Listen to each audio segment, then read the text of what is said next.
Blessed. Well, blessed. Now, I don't know about you, but I did not go hungry yesterday. Okay, I probably ate a little bit too much, but there are a lot of people that did.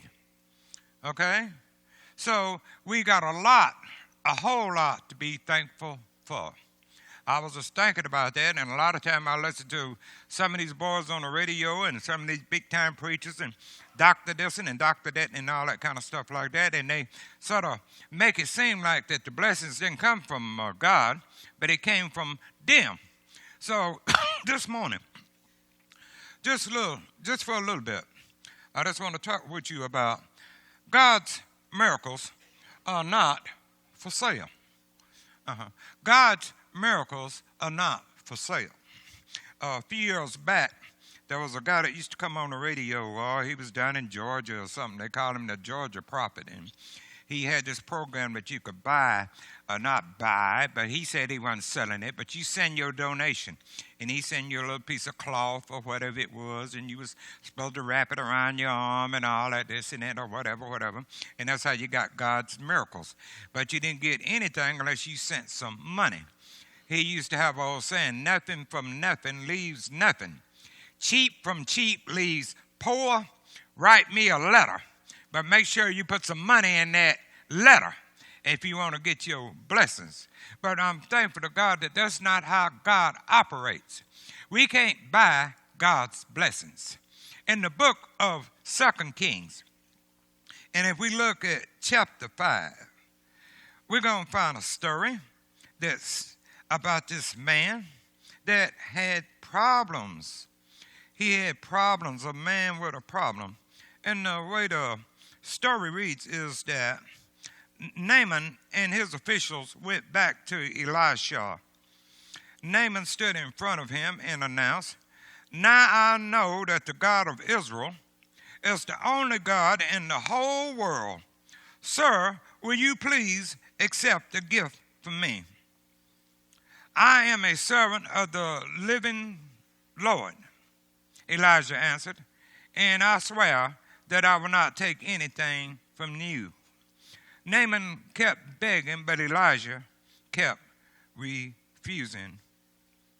Let's go back to verse 14.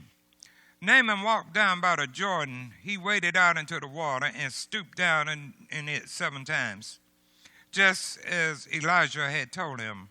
Right away, he was cured, and his skin became as smooth as a child. There's this particular story. Naaman, he was a man of great wealth. He was a man of great authority. He was the general of the king of Syria's army. He was the top dog. But he came down with a problem. He came down with leprosy. That terrible disease. You know, it was just awful. I think one time we was in Sunday school and Roy said that, you know, you remember seeing some pictures that you had visited a country or something while you was in the military, where they had leprosy and they even had the leprosy colonies. They still got them. And what country you said that was? Oh, well, they're lost right now. But anyhow, they still got them. So even after all this time, you know, it's still such, you know, just a terrible disease. And this is what this man had, Naaman. The story goes back. They said while Naaman the Nose was on a raid, and while they was invading some country, he was from Syria, they captured a little bitty Hebrew girl, a little bitty Jewish girl. And he loved the little girl so much that instead of putting her in bondage, or instead of putting her with the rest of them, he carried her to his house. And he made the little girl one of his servants. And the little girl overheard the conversation one night.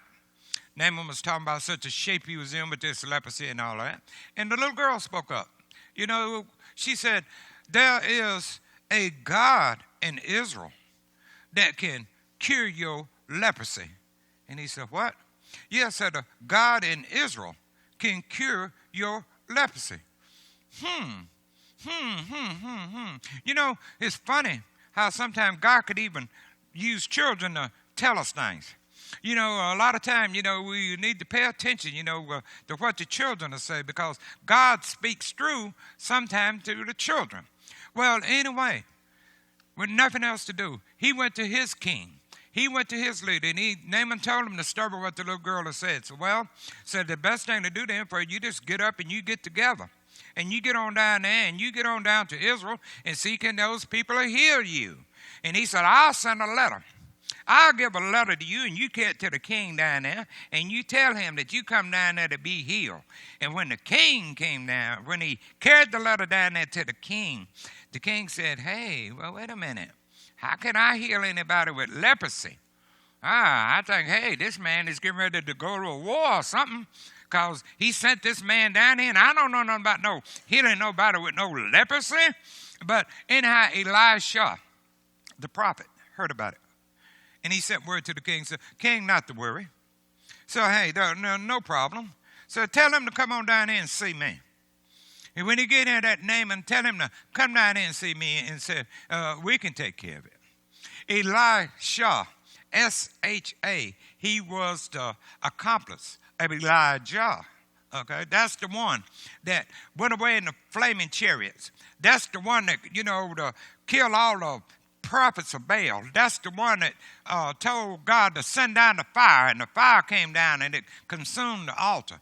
But one day he got old, and he told his young assistant, said, well, I'm going to have to be leaving. And Elisha, he was young then. He'd been with Elijah about 2 or 3 years. And he said, well, Lord, you can't go. He said, you can't go. He said, because if you go, who's going to be the one in charge? He said, well, the man that see me go. The man that see me go said, that's the one that's going to take over. And so that time they walked out to the edge of the town, and all of a sudden, said a flaming chariot. Said it was burning up in fire. Said that time it swooped down, and said that time Elijah, he stepped in. And that time it took off, and it was gone. And Elisha was standing there and said, oh, Lord, hey, don't go. Don't go. Who's going to be? And that time, said Elijah, he pulled off his coat. He pulled off his mantle, the Bible said, and said that time when he flipped it down, and said it landed on Elisha's shoulders. And he knew then, said that the responsibility, what? Fell on him. So now he's preaching. He's preaching. He's got that responsibility. Okay. And he told the king, said, well, when Naaman get down here, him and his leprosy said, come, tell him to come and see me. Well, sure enough, Naaman went, and you ain't got no choice. What you going to do? Hey, that's what you got. But the Bible also said he went on there. And he went to Elisha. And Elijah didn't even come to the door. He just told one of his servants, so you go out there and tell him, so go down and bathe in the Jordan River 7 times. And said, he'll be all right.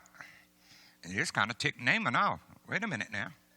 Wait a minute, Jordan River, ain't that where they dump the sewage and stuff? Ain't that the garbage hole? Jordan River? Hey, we got cleaner rivers than that back at home. How come I can't bathe in one of them? Hey, this man here, I don't know what kind of prophet this is, but this guy here ain't right. So he jumped in his mule and buggy and all that, and they took off. And one of the servants told him, said, whoa, wait a minute, I ain't got nothing to do with it. So, but now, hey, he didn't ask you to do nothing that hard. Only thing he said was go bathe down in the river 7 times. You can do that. Well, yeah. And sure enough, went down there and bathed in the river. Went down there 7 times.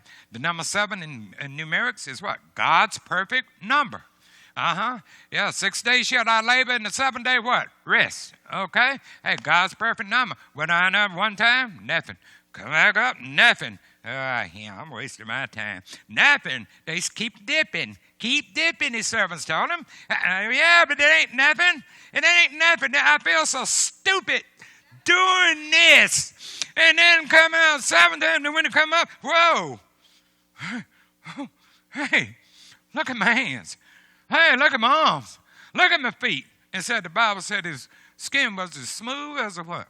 Child. Hey, that's smooth. Smooth. Hey, got rid of the problem. But one good thing we say about Naaman, he wasn't no deadbeat. He wasn't no, he bleeding, doing what was right. All right. He carried money with him, the Bible said. Now, when I looked up this story the other night, now my King James Bible, I think it's copyrighted in 1990. But they was telling about how much money that Naaman carried with him down there to, to give to Elisha. And, it was a ton. It was a bunch. He was going to make him wealthier than anybody that ever known. But he got out there. And this is what happened. Elijah told him, said, I can't take your money. Can't do it.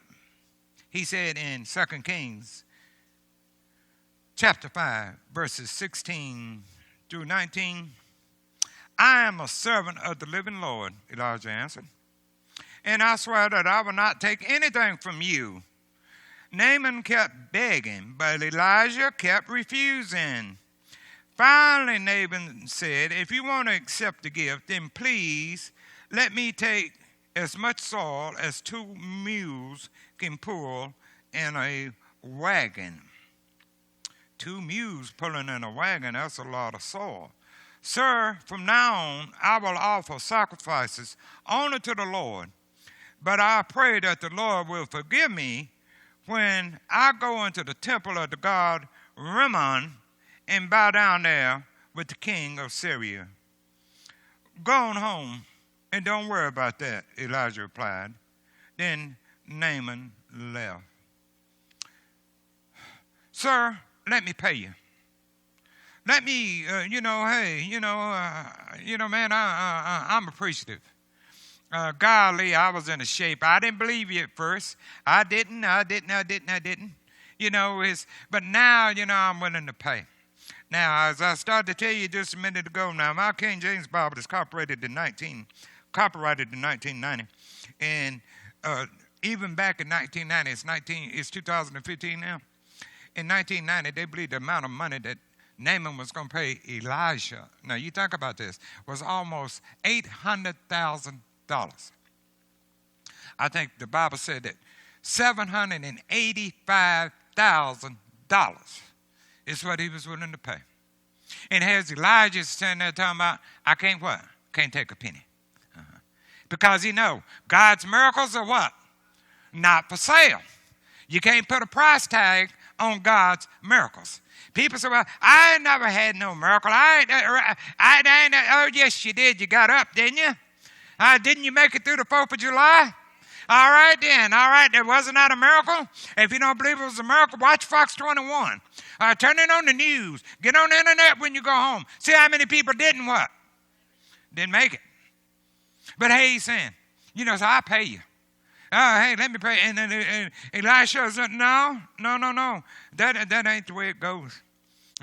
Well, he said, I'll tell you one thing. I'll do this much. He said, I'm going to get my mules and my wagons, and we're going to load up some soil, and we're going to carry it back home so it's a testimony so I can remember.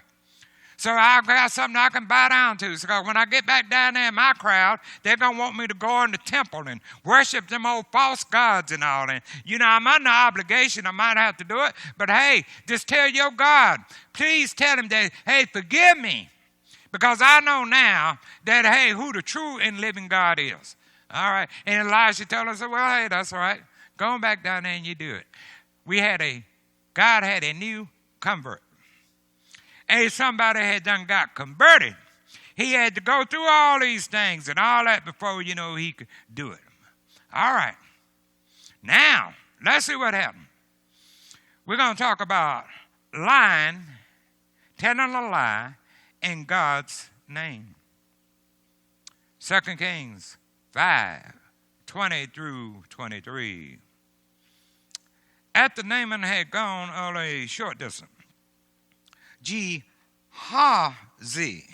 said to himself, Elijah let that Syrian off too easy. He should take Naaman's gift.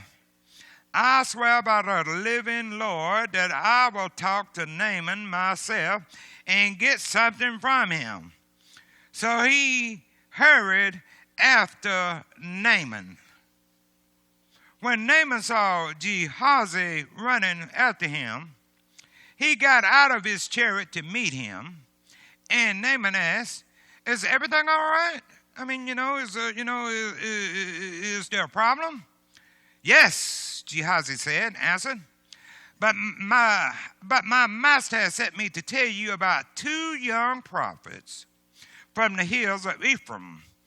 They came along asking for help.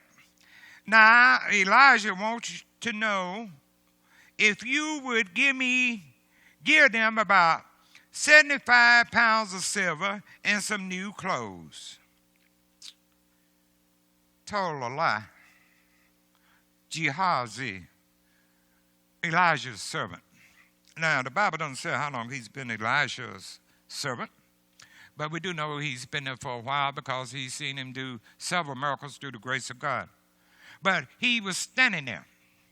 Scholars believe when Naaman offered Elisha all that money, almost about $800,000, all that silver and all that gold and all that, he was standing there. And after the man left, he said, "Good Lord. Whoo. Elisha, that man, hey, man, how come you didn't take the what? The money. Hey, I'm going. If Elisha don't want it, I want it." He run him down.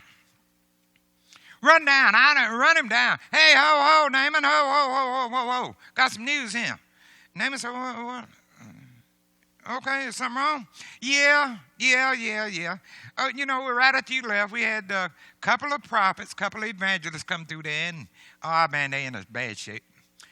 They something ain't got no money and all that kind of stuff like that. And, we want to help them out because, they preacher boys, okay? So Elijah is saying, if you would, can he have that money that you was talking about giving him?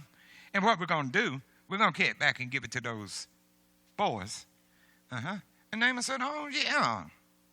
I told you could get it." So I'll tell you what, instead of let me double that amount. Okay? Let me double it up. Because, hey, I'm the one that had the leprosy. Look at my skin. Hey, man, I'm smooth as a baby. Hey, the money ain't no problem. Hey, do it. All right. We'll cut the money back. All right. We'll do it.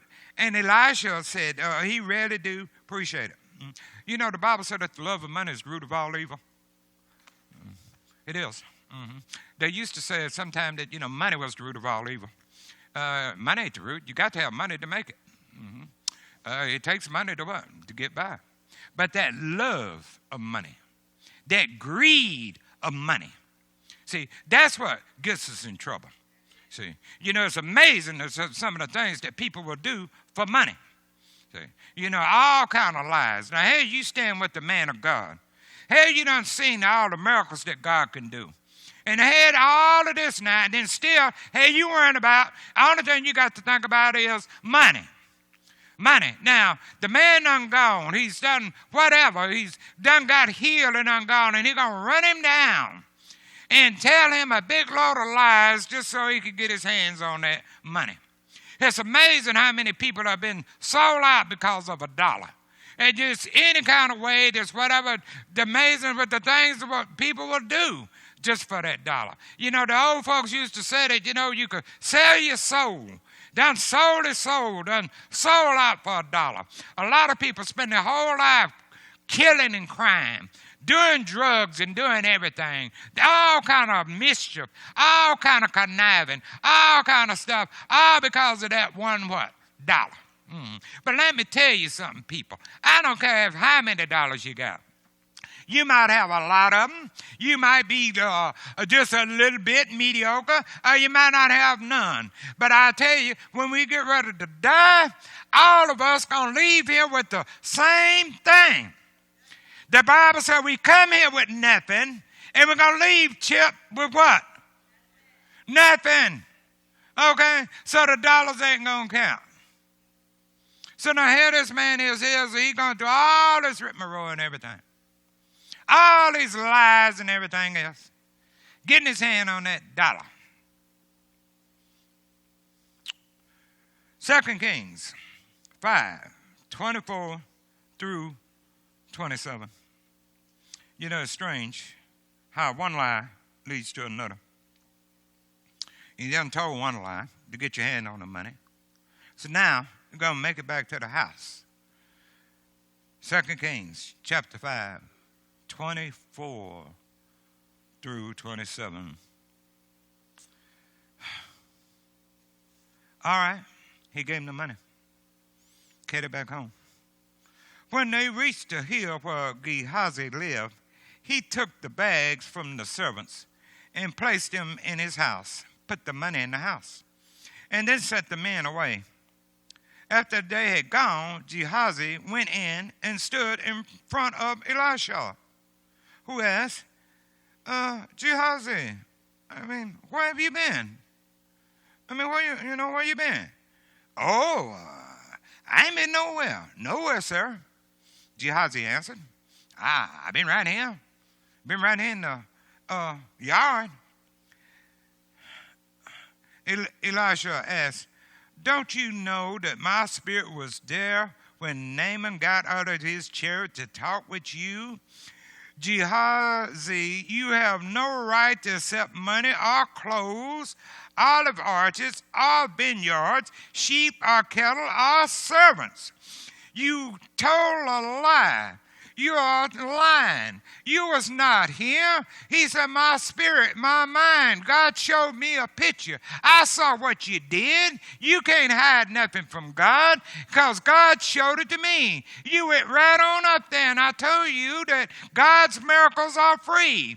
You can't deny that. You went right on up there anyway and you did it. And now you're standing here telling me lies. Telling me lies. I'm the one that loves you. Why you want to lie to me? I don't know, sometime, and even in your families, the people that you try to help, what? They'll stand there and tell you a what? Stand there and tell you a lie. You trying to bend over backwards to help them, and they're trying to give you the what? Trying to give you the shaft. Okay? Now, I'm the one that's trying to help you. Now, you're going to stand here and tell me a lie that you didn't go up there and get the money? Oh, well, I know I ain't no old well. It ain't no old well in that. The gospel is free. I heard one of them boys preaching on the radio here a while back. What'd you think about a man that won't preach without pay? Mm-hmm. And he answered them, I don't think much of him. I'm like him. I don't think much of that either. We all need what? Money. I know I do. How many people in here feel for rich? Raise your hand. There go Roy. And that's Queen Elizabeth. She come from a royal family. And we all need money. But that's not when it comes to the what? To the gospel. It's free. That's it. Jesus paid the price. Salvation is free. You don't have to buy that. Now, I know when the Levites came out of Egypt, the Levites were the preacher boys with Moses. And they didn't have jobs. They didn't have anything. And Moses said, well, you take care of the Levites. So you look out for them, because the boys ain't got nothing. There's nothing wrong with giving the preacher money. There's nothing wrong with giving missionary monies. But that shouldn't be the sole what? Objective. Okay? Hey, we are here to do God's service. That's what it's all about. Okay? And we're going to get ours what? If we don't get it here, we'll get it when we what? Get over yonder. Okay. But see, here this man, this Gehazi, hey, he wanted this now. Got to have it now. Got to have it now. All right. Elisha told him, you ain't had no right to take that money. Gospel is free. But because of what you've done, Naaman's leprosy will now be on you and your descendants forever. Because of what you did, because of you and your lies, because you think didn't nobody know what you was doing. Neighbors, that same man that has that disease, his disease now is going to fall on you. But said, not only on you, it's going to fall on your what? Whole descendants. The sins of the father will, transfer down to several different generations. Okay. He brought not only misery to himself, but he brought it all to his own family. And then the Bible said, suddenly Gehazi's skin became white with leprosy. King James said it became as white as snow. And he left out there with that disease. You can't fool God. See, you can't buy God. Okay. I remember when I was in theology class, People used to ask me for Bible questions and the answers. And somebody told me one night, stop giving them the answer to the test. Stop giving. And I told them the gospel is free. Jesus done what? Paid the price. Oh, yeah, you know what they do? They said that, you know, when they pierced him in the side, said all that blood and water said gushed out.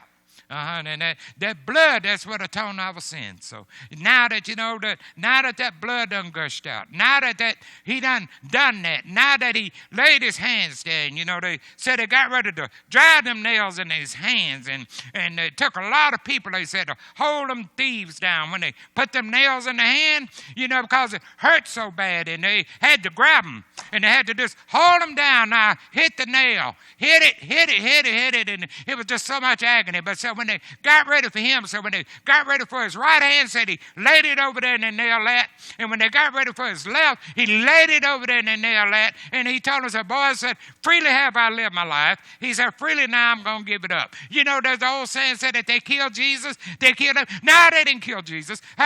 He gave it up. They said it wasn't the nails that kept him to the cross, but it said it was what? Love. Love what did it to the cross. Yeah, that's what did it. That's what did it. And see, now that he's done it, now that he's come, we don't have to have money. We don't have to have fame. You ain't got to have all this education. You ain't got to be no this and that. But hey, it's all what? Free. Gospel is free. Oh, hey, don't let nobody kid you. Oh, that's what it is. That's what it is. We just got to get it in our mind. All this material things and all that kind of stuff like that, it's going to pass away. You know, I was talking with Gene this morning. You know, we don't like to think about it. You know, it's a big thing now about this dying and stuff. And these, what is it? These are chronic diseases, and you ain't going to do this, and you ain't going to never get no better. Well, no, that's all of us. That's all of us. You know, hey, you know, we're moving toward that. My sister got all saying we're moving toward the front. You know, we used to go to funerals and stuff when we was little. And, you know, our family and all that, you know, the one that was closest and the old heads always sat at the front. Kids always sit at the back. And now my sister, you know, she talks about that a lot of times. She's kind of half crazy, but every now and then she makes good sense. But anyhow, she talks about that. Now, Ralph, we're moving toward the front. We're the old heads. So let nobody kid you. God's miracles are not for sale. And I tell you something else, don't let nobody tell you. He haven't stopped doing them. Anybody in the church that God ever done anything for? Raise your hand. Hey, have you ever seen him work? Hey, but then he ain't stopped working. He ain't going to stop working. Rick, I need a favor. Where you at back there? I want you to, if you would, I want you to come up here and put on a little music. You know, maybe somebody in here, like myself, that's seen God do miracles. Maybe there's somebody in here this morning that need a miracle. Okay? Nothing wrong with need a miracle. Well, you come on up here and you tell God about it. Because he's the man that can pour them out. I can't do it. Rick can't do it. Nobody can do it. But hey, you know, there's a man, that old song said that he's standing by the river. And he's giving sight to the blind. If he can give sight to the blind, he can give a miracle to you. Hey, God bless you. Bless you, bless you. Come on up. And you tell Jesus about it. And after a while, you watch. It'll be all right. Go ahead, Rick.